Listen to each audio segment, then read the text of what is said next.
नमस्कार दोस्तों, अटल अनुसंधान अकादमी यूट्यूब चैनल में आप सभी का हार्दिक स्वागत है।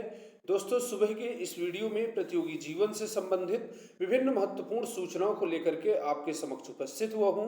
तो आइए देखते हैं ऐसी कौन कौन सी महत्वपूर्ण सूचनाएं हैं। दोस्तों, सूचनाओं को विस्तार में शुरू करने से पहले एक महत्वपूर्ण बात, यदि आपने अभी तक हमारे चैनल अटल अनुसंधान अकादमी यूट्यूब चैनल को सब्सक्राइब नहीं किया है तो जल्दी से सब्सक्राइब कर लें, बेल आइकन को प्रेस कर लें ताकि कोई भी नोटिफिकेशन सबसे पहले आप तक पहुंच जाए। दोस्तों, हमारे चैनल के माध्यम से UGC net JRF, assistant professor, PGT, TGT, GIC lecturer, LT grade व अन्य प्रतियोगी परीक्षाओं की तैयारी कराई जाएगी। ये हमारा व्हाट्सएप नंबर है 8543856728। इस पर मैसेज करके आप हमारे व्हाट्सएप ग्रुप से भी जुड़ सकते हैं। अब सूचनाओं पर विस्तार से नजर डालते हैं। तो यहाँ पर आप देख रहे हैं, पहली सूचना लखनऊ विश्वविद्यालय से है। बीएलएड में लागू होगी सेमेस्टर प्रणाली। तो दोस्तों, 4 वर्षीय इस पाठ्यक्रम में होंगे 8 सेमेस्टर। शैक्षिक सत्र 2021-22 से ही लागू होगी व्यवस्था।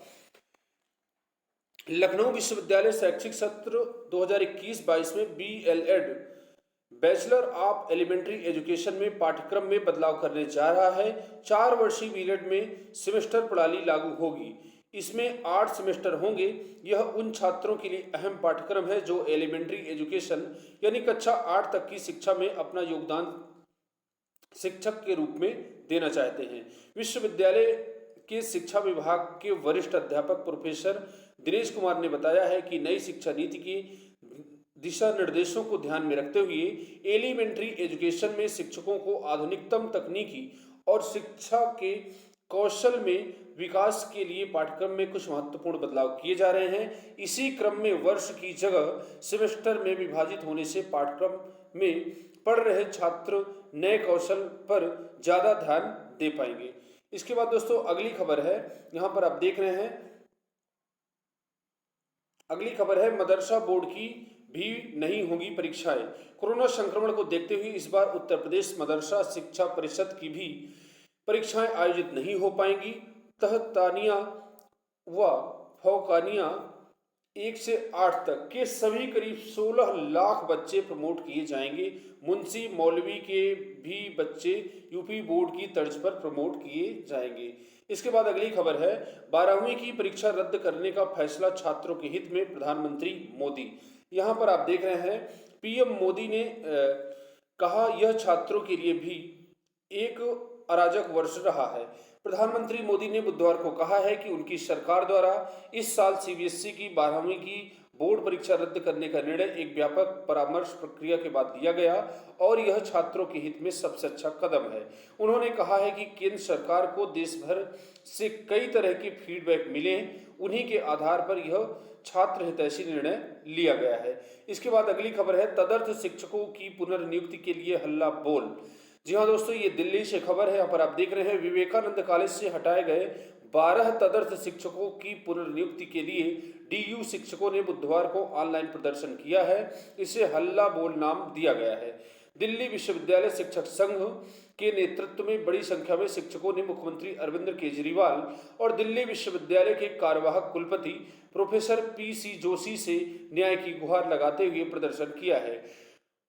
डूडा उपाध्यक्ष डॉक्टर आलोक रंजन पांडे ने बताया कि शिक्षक अपने अपने घर ही प्रदर्शन में शामिल हुए, हाथों में बैनर पोस्टर लिए फोटो एवं वीडियो इंटरनेट मीडिया पर साझा किए गए। इसके बाद दोस्तों, अगली खबर है, नियुक्ति न होने से आयुर्वेद उपचारिकाओं में आक्रोश। प्रशिक्षण प्राप्त करने के बाद भी नियुक्ति न होने से आयुर्वेद उपचारिकाएं नाराज हैं और नौकरी देने की मांग कर रही है। उनका कहना है कि हाई कोर्ट ने भी नियुक्ति देने का आदेश दे रखा है, लेकिन शासन में मामला लटका है, जबकि कोरोना संक्रमण काल में पैरामेडिकल स्टाफ की आवश्यकता है। आयुर्वेद उपचारिकाओं की नियुक्ति को लेकर संघर्ष कर रही भावना मिश्र का कहना है कि आयुर्वेद विभाग में पद रिक्त है और उन लोगों ने 3 चरण में परीक्षाएं दी थी और परीक्षा में मेरिट के आधार पर अभ्यर्थियों को बुलाया गया था। परीक्षा में चयन होने के बाद नौकरी करने का अनुबंध कराया जाता है। जून 2015 में प्रशिक्षण प्राप्त उपचारिकाओं की नियुक्ति की गई थी, लेकिन इसके बाद नियुक्ति नहीं हुई है। वर्ष 2016 से लगातार हर साल बैच निकलते रहे। शासन की तरफ से कोई मदद न मिलने पर उच्च न्यायालय ने याचिका दाखिल की गई है। 7 जनवरी 2020 को कोर्ट ने नियुक्त करने का आदेश भी दिया था, लेकिन उनका पालन नहीं हो रहा है। तो दोस्तों, जैसा कि आप जान रहे हैं कि जिस प्रकार से पूरे देश में, उत्तर प्रदेश हो या संपूर्ण देश में, कोरोना महामारी का कहर बराबर ढहाया जा रहा है, उसी दौरान यहाँ पर आप देख रहे हैं बहुत सारे आयुर्वेद उपचारिकाएं हैं जो प्रशिक्षित हैं और किंतु उनको जो है नौकरी नहीं मिल पा रही है। इसके बाद अगली खबर है, अंतिम वर्ष के छात्रों की परीक्षा व अन्य को जल्द दें प्रोन्नति। लखनऊ से ये खबर है, राज्यपाल आनंदीबेन पटेल ने बुधवार को विश्वविद्यालयों में परीक्षा, नए शैक्षिक सत्र के शुभारंभ व शिक्षकों की भर्ती इत्यादि के मुद्दे पर कुलपतियों के साथ वर्चुअल बैठक की है। उन्होंने स्नातक व परास्नातक अंतिम वर्ष के विद्यार्थियों की परीक्षाएं कराने और बाकी कक्षाओं के विद्यार्थियों को प्रोन्नति देने के निर्देश दिए हैं। उन्होंने कहा है कि शासन द्वारा बनाए गए फार्मूले के आधार पर प्रोन्नति दी जाएगी और परीक्षा कराई जाएगी। उच्च शिक्षा विभाग ने अंतिम वर्ष के छात्रों को 13 अगस्त तक परीक्षाएं कराने और बाकी कक्षाओं के विद्यार्थियों को प्रोन्नति देने का फार्मूला तैयार किया है। राज्यपाल ने जुलाई से शुरू होने वाले शैक्षिक सत्र 2021-22 के लिए अभी से समय सारणी तैयार करने के भी निर्देश दिए हैं। राज्यपाल ने विश्वविद्यालयों को निर्देश दिए कि वह विद्यार्थियों की डिग्री डाक के माध्यम से घर पहुंचाने की व्यवस्था करें। राज्यपाल ने कुलपतियों को निर्देश दिए हैं कि वह 21 जून को अंतर्राष्ट्रीय योग दिवस मनाने और राज्य सरकार के बृहद पौधारोपण अभियान में बढ़ चढ़ करके हिस्सा लें। इसके बाद दोस्तों अगली खबर है, निराश्रित बच्चों की पढ़ाई और पालन पोषण का मसौदा तैयार। कोरोना से अनाथ बच्चों को सुविधा देने के लिए शर्तें तय। प्रदेश सरकार ने कोरोना की वजह से निराश्रित हुए बच्चों के पालन पोषण को लेकर उन्हें पढ़ाने लिखाने के लिए बनी उत्तर प्रदेश मुख्यमंत्री बाल सेवा योजना को जमीन पर उतारने की तैयारी कर ली है। पात्रता से लेकर आवेदन तक की प्रक्रिया तय करने के साथ ही अधिकारियों की भी जिम्मेदारी निर्धारित की गई है। महिला कल्याण विभाग ने बुधवार को इसके विस्तृत आदेश जारी कर दिए हैं। इसमें अधिकारियों को चिन्हित बच्चों को योजना का लाभ दिलवाने के निर्देश दिए गए हैं। महिला कल्याण निदेशक मनोज कुमार राय ने कहा है कि योजना का मूल उद्देश्य महामारी में अनाथ हुए बच्चों की सारी जरूरतें पूरा करना है। इनके भरण पोषण, शिक्षा, चिकित्सा आदि की व्यवस्था सरकारी खर्च पर की जाएगी। योजना में 18 तक के ऐसे बच्चे शामिल किए जाएंगे जिनके माता पिता दोनों की मृत्यु कोरोना से हो गई है या फिर माता पिता में से किसी एक की मृत्यु मार्च 2020 के पहले हो गई हो और दूसरे की मृत्यु कोविड काल में हो या फिर माता पिता दोनों की मौत 1 मार्च 2020 से पहले हो गई थी और वैध संरक्षक की मृत्यु महामारी से हुई हो। इसके अलावा 0 से 18 साल के ऐसे बच्चे जिनके माता पिता में से किसी एक की मृत्यु कोरोना काल में हो गई है और वह परिवार का खर्च चलाने वाला रहा हो। साथ ही वर्तमान में जीवित माता पिता सहित परिवार की आय 2 लाख रुपए प्रतिवर्ष से अधिक ना हो को भी योजना में शामिल किया गया है।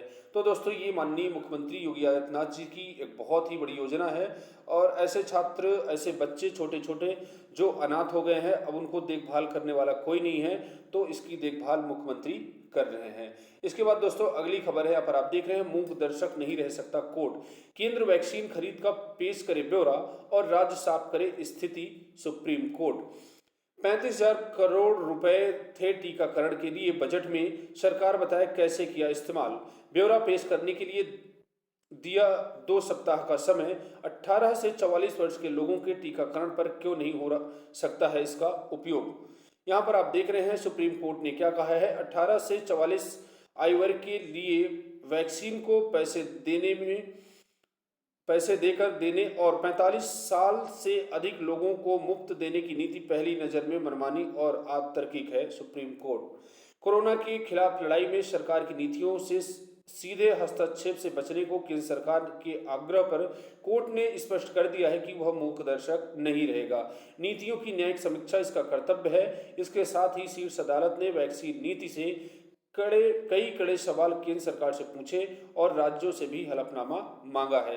तो दोस्तों, इस समय जैसे है, कोरोना से बचने का एकमात्र उपाय है वैक्सीनेशन और इस संबंध में सरकार ने जो है सरकार प्रयास कर रही है और यहाँ पर आप देख रहे हैं अमेरिकी कंपनी फाइजर से वैक्सीन आपूर्ति की बात आगे बढ़ी। अमेरिकी वैक्सीन की निर्माता कंपनी फाइजर और भारत सरकार के बीच वैक्सीन निर्माण को लेकर हो रही बात काफी आगे बढ़ रही है। माना जा रहा है कि वैक्सीन से किसी भावी खतरे या नुकसान की भरपाई से फाइजर को सशर्त राहत देने को भारत तैयार है।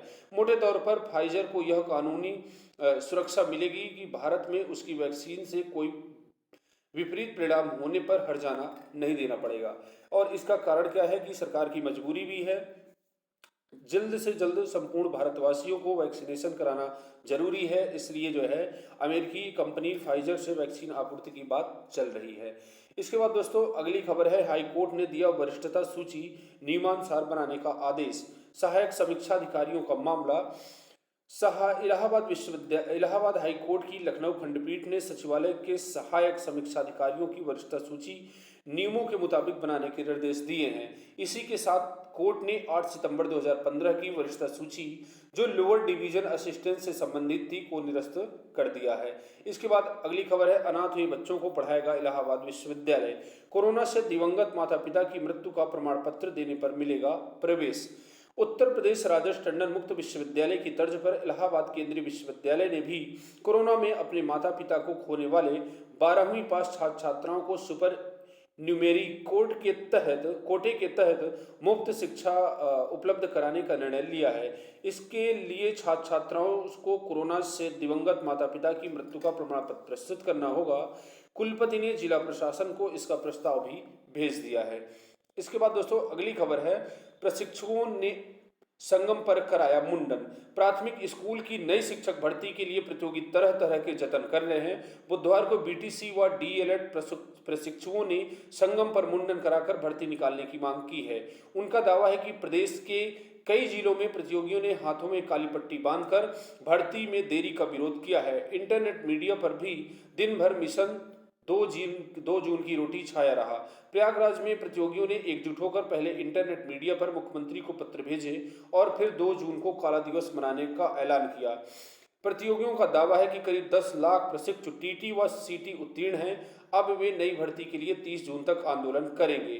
बेसिक विभाग में करीब 2 साल से भर्ती नहीं जारी हुई है और बड़ी संख्या में पद रिक्त हैं। महिला प्रशिक्षुओं ने अपने सिर और हाथ में काली पट्टी बांधकर विरोध किया है। यहां राहुल यादव, पंकज मिश्र, अभिषेक तिवारी, सत्येंद्र सीटू आदि मौजूद रहे हैं। तो दोस्तों यहां पर आप जैसा कि आप जान रहे हैं कि इस उत्तर प्रदेश में प्रतिवर्ष जो है कई लाख जो है बच्चे डीएलएड, वीएलएड या फिर जो है बीएड ये सारी परीक्षाएं पास करते हैं और एक बहुत ही बड़ी संख्या में जो है यहाँ पर आप देख रहे हैं 10 लाख प्रशिक्षु टीटी व सीटी उत्तीर्ण हैं। किंतु भर्ती तो जो परीक्षा है पात्रता परीक्षा हर साल करा ली जाती है, किंतु इनको नियुक्ति नहीं दी जाती, नौकरी करने का अवसर नहीं मिलता है। तो इसलिए छात्रों की मांग है कि जो 51,000 भर्ती थी और जो 69,000 शिक्षक भर्ती में पद खाली रह गए हैं, इन सभी को जोड़ करके एक बड़ी भर्ती कराई जाए, क्योंकि काफ़ी लंबे समय से प्राथमिक विभाग में शिक्षकों की भर्ती नहीं आई है। इसके बाद 15 से आवेदन लेने की तैयारी। उत्तर प्रदेश शिक्षक पात्रता परीक्षा 2020 के लिए ऑनलाइन आवेदन 15 जून के आसपास से शुरू करने की तैयारी है। परीक्षा नियामक प्राधिकारी सचिव उत्तर प्रदेश प्रयागराज ने शासन को इस संबंध में प्रस्ताव भेज दिया है। अब शासन की मुहर लगते ही नई समय सारणी के अनुसार आवेदन लिए जाएंगे। हालांकि अभी लिखित परीक्षा की तारीख तय नहीं की गई है। बेसिक शिक्षा विभाग ने 15 मार्च को यूपीटीटी 2020 के आयोजन की समय सारणी तय करते हुए शासनादेश जारी किया था। इसके लिए 11 मई को विज्ञापन प्रकाशित करने व ऑनलाइन आवेदन के लिए रजिस्ट्रेशन 18 मई की दोपहर से शुरू होकर अंतिम तारीख 1 जून तक तय थी। कोरोना संक्रमण के कारण परीक्षा नियामक प्राधिकारी सचिव उत्तर प्रदेश प्रयागराज ने शासन को प्रस्ताव भेजकर यूपीटीटी 2020 का विज्ञापन जारी नहीं किया था। सचिव अनिल भूषण चतुर्वेदी ने बताया है कि वे यूपीटीटी 2020 का विज्ञापन व आवेदन लेने की प्रक्रिया शुरू करने का प्रस्ताव भेज चुके हैं। ज्ञात हो कि इस परीक्षा के लिए आवेदकों की तादाद करीब 10 लाख होने का अनुमान है। एक ही दिन 2 स्तर प्राथमिक व उच्च प्राथमिक स्तर की परीक्षाएं होनी है। यहाँ पर आप देख रहे हैं 15 जून तक भेज सकेंगे दस्तावेज। कर्मचारी चयन आयोग ने सिलेक्शन पोस्ट 2020 के चयनित अभ्यर्थियों को दस्तावेज भेजने की तारीख चौथी बार बढ़ाई है। अब चयनित अभ्यर्थी 15 जून तक अपने क्षेत्रीय कार्यालय में स्पीड पोस्ट के जरिए समस्त दस्तावेज भेज सकेंगे। अभी तक 31 मई तक उन्हें भेजने की तारीख थी। आयोग ने पहले 30 अप्रैल तक दस्तावेज भेजने का समय दिया था। तो दोस्तों यूपीटीटी की यदि बात की जाए तो संपूर्ण तैयारियां हो चुकी हैं। यहाँ पर आप देख रहे हैं परीक्षा नियामक प्राधिकारी सचिव ने शासन को भेजा प्रस्ताव। कोरोना संक्रमण की वजह से 11 मई को रोका गया था विज्ञापन। तो 15 जून से आवेदन लेने की तैयारी है। कम से कम 1 महीने का समय दिया जाएगा यदि साइट अच्छे से चलती है। तो 15 जून से लेकर के 15 जुलाई तक लगभग आवेदन किए जाएंगे और इसके बाद जो है अक्टूबर में, सितंबर या फिर अक्टूबर में टेट का एग्जाम हो सकता है। तो सभी छात्रों से आग्रह है कि अपनी अच्छी प्रकार से तैयारी करते रहिए ताकि इसमें पात्रता परीक्षा में आप पास हो जाएं और जो नई शिक्षक भर्ती आए उसमें आपका चयन हर हाल में हो जाए। इसके बाद दोस्तों अगली खबर है, औसत अंक में अनुत्तीर्ण होने वालों को देनी पड़ रही है परीक्षा। प्राथमिक स्कूलों में शिक्षक बनने का प्रशिक्षण पाठ्यक्रम बीएलएड 2019 का पेज सुलझने वाला है। जो प्रशिक्षक दूसरे सेमेस्टर की परीक्षा में अनुत्तीर्ण हैं उन्हें पहले सेमेस्टर की पूरी परीक्षा और दूसरे सेमेस्टर के फेल विषयों में इम्तिहान देना पड़ सकता है। परीक्षा नियामक प्राधिकारी कार्यालय ने निदेशक बेसिक शिक्षा को प्रस्ताव भेज दिया है। इसके बाद अगली खबर है उत्तर प्रदेश लोक सेवा आयोग से। यहाँ पर आप देख रहे हैं जून के मध्य तक जारी हो सकता है आयोग का परीक्षा कैलेंडर। कोरोना संक्रमण का प्रभाव कम होने लगा है। बदलती परिस्थिति में उत्तर प्रदेश लोक सेवा आयोग ने अपने कार्य को गति देना शुरू कर दिया है। मौजूदा समय आयोग में संशोधित परीक्षा कैलेंडर पर मंथन किया जा रहा है। सारी स्थिति दुरुस्त करके जून के मध्य में संशोधित परीक्षा कैलेंडर जारी कर दिया जाएगा। स्थगित परीक्षाओं को अगस्त से अक्टूबर के बीच कराने का प्रस्ताव है, जबकि प्रस्तावित परीक्षाओं की तारीखों में ज्यादा हेरफेर न हो उनका ध्यान रखा जा रहा है। कोरोना संक्रमण की वजह से यूपीपीएससी ने अप्रैल से जून तक की भर्ती परीक्षाएं स्थगित कर चुका है। अब अधिकतर जिलों से कोरोना कर्फ्यू खत्म कर दिया गया है। इसे देखते हुए आयोग स्थगित की गई प्रवक्ता राजकीय डिग्री कॉलेज परीक्षा 2020, प्रधानाचार्य सहायक निदेशक स्क्रीनिंग परीक्षा 2019, सम्मिलित राज्य कृषि सेवा परीक्षा 2020, सम्मिलित राज्य प्रवर अधीनस्थ सेवा परीक्षा 2021, सहायक वन संरक्षक क्षेत्रीय वन अधिकारी परीक्षा 2021, प्रवक्ता राजकीय इंटर कॉलेज परीक्षा 2020 की नई तारीख तय करने की प्रक्रिया शुरू कर दिया है। इसके बाद शिक्षार्थियों की जिज्ञासा शांत करेगा मुक्त विश्वविद्यालय। उत्तर प्रदेश राजेश टंडन मुक्त विश्वविद्यालय ने कोरोना काल में छात्र छात्राओं की मानसिक दशा को समझने और उनकी जिज्ञासा शांत करने के लिहाज से अहम फैसला लिया है। अब जो है सभी विषयों पर ऑनलाइन परामर्श दिया जाएगा। इंटर रिजल्ट में 2013 का भी रिकॉर्ड टूट जाएगा। यहाँ पर आप देख रहे हैं हाई स्कूल की तरह इंटर की परीक्षा रद्द होने से सभी हो सकेंगे प्रोन्नत। इसके बाद जेएनयू सुरक्षा सुनिश्चित होने पर कराई जाएगी प्रवेश परीक्षा। तो ये खबर उन छात्रों के लिए है जो जवाहरलाल नेहरू विश्वविद्यालय यानी कि जेएनयू में प्रवेश लेना चाहते हैं।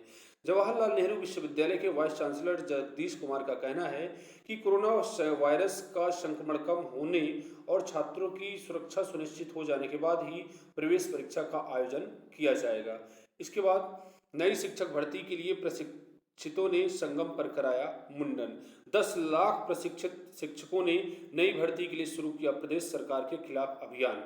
बेरोजगार प्रशिक्षुओं ने काला दिवस मनाने के साथ ट्विटर पर अभियान भी चलाया। तो दोस्तों लगभग 10,000 अभ्यर्थी पात्रता परीक्षा पास किए बैठे हैं, किंतु अभी तक नियुक्ति नहीं मिल पा रही है। नौकरी की कोई उम्मीद दिख नहीं रही, इसलिए छात्रों द्वारा विरोध किया जा रहा है। छात्र चाहते हैं कि अतिशीघ्र नई प्राथमिक शिक्षक भर्ती का विज्ञापन जारी हो और छात्रों को नौकरी करने का अवसर मिले। 12वीं की मूल्यांकन नीति बनाने में जुटा बोर्ड 2 हफ्ते के अंदर तैयार होने की उम्मीद। रिजल्ट बनाने में भी 15 दिन लगेंगे। इसके बाद तो दोस्तों आज के लिए बस इतना ही। मिलते हैं नेक्स्ट वीडियो में। पूरा वीडियो देखने के लिए बहुत बहुत सा धन्यवाद। यदि वीडियो आपको अच्छा लगा हो तो वीडियो को लाइक करिए, सब्सक्राइब करिए व अधिक से अधिक लोगों के बीच में शेयर करिए। धन्यवाद।